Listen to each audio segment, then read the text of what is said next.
Chicken fry সহজে বানানোর দারুণ একটা টেকনিক আজকে শেয়ার করছি।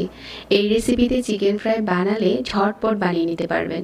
অনেকটা সময় ধরে চিকেন ম্যারিনেট করতে হবে না। আর প্রতিটা চিকেন ফ্রাই খেতে উপরটা এত বেশি ক্রিস্পি ছিল আর ভিতরের মাংসটা ছিল সফট। আমি এখানে 6 পিসের মতো মুরগির মাংসের টুকরো নিয়েছি। ছুরি দিয়ে প্রতিটা মাংসের স্লাইসকে এভাবে করে চিড়ে নিতে হবে। চিড়ে নিলে যেটা হবে, এটা আপনি ম্যারিনেট করার পর ঘন্টার পর ঘন্টা রেস্টে দিতে হবে না, একটু চিড়ে নিতে হবে। এমনভাবে চিড়তে হবে যাতে হাড় পর্যন্ত পৌঁছে যায়। আর এখানে হাফ চা চামচ দিয়ে দিচ্ছি এখন কালো গোলমরিচের গুঁড়া। স্বাদ মতো লবণ দিয়ে দিচ্ছি। 1/4 চা চামচ দিয়ে দিলাম লাল মরিচের গুঁড়া। 1 চা চামচ দিয়ে দিলাম আদা আর রসুন বাটা। একটা লেবুর স্লাইস নিয়ে 1 চামচের মতো রস দিয়েছি। আর এখন দিয়ে দিচ্ছি 1.5 চা চামচ সয়া সস। খুব ভালো করে হাত দিয়ে মাখিয়ে নিচ্ছি। মেশানোর কাজটা হাতেই করতে হবে। আর আজকের চিকেনের টুকরোগুলো কিন্তু আমি স্কিন সহ নিয়েছি। এখন হাফ কাপ তরল দুধ দিয়ে দিচ্ছি। তো এভাবে করে বেশ কিছুক্ষণ সময় নিয়ে মাখিয়ে নিচ্ছি। আর এই চিকেনটা 10 থেকে 15 মিনিট এভাবে করে রেস্টে দিয়ে এটা ফ্রাই করা যাবে। একটু ঢেকে রেখে দিচ্ছি 10-15 মিনিটের মতো।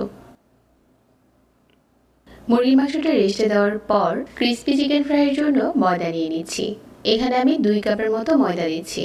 সাথে দিয়ে দিচ্ছি 1 চা চামচ লবণ।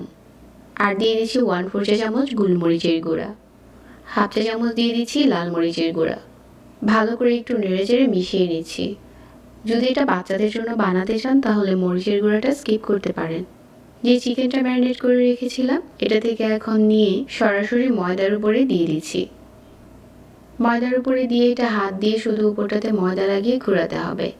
এটা যত ভালো করে ঘোরাবেন উপরটা তত বেশি ক্রিস্পি হবে। প্রথম এরকম একটু করে চেপে চেপে লাগিয়ে নিতে হবে। এভাবে চেপে চেপে লাগিয়ে নিয়েছি। আর এখন এক্সট্রা যে ময়দাটা আছে এটা ঝেড়ে ফেলে দিচ্ছি। আর এই টুকরোটাকে পানিতে ডুবিয়ে দিচ্ছি মাত্র কয়েক সেকেন্ডের জন্য। এখন আবারও পানি থেকে উঠিয়ে ময়দাতে সেমভাবে গড়িয়ে নিচ্ছি। এভাবে করে যদি ডবল কোট করেন উপরটা অনেক বেশি ক্রিস্পি হবে।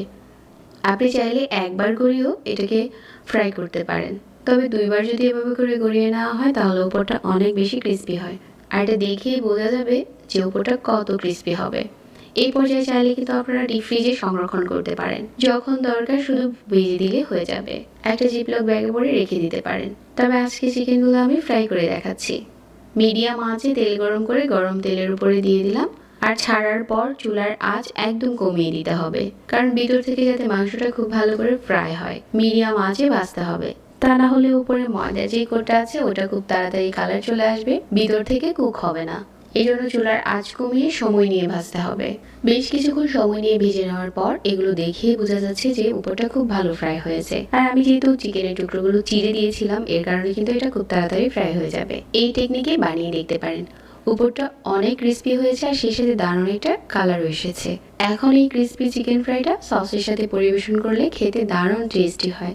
বাইরে থেকে চিকেন ফ্রাই অর্ডার দিয়ে ঘন্টার পর ঘন্টা বসে না থেকে বাসায় নিজে বানিয়ে নিতে পারেন ঝটপট এই রেসিপিতে। আর এটা দেখেন খোলার পর একদম সফট হয়ে মাংসগুলো খুলে আসছে।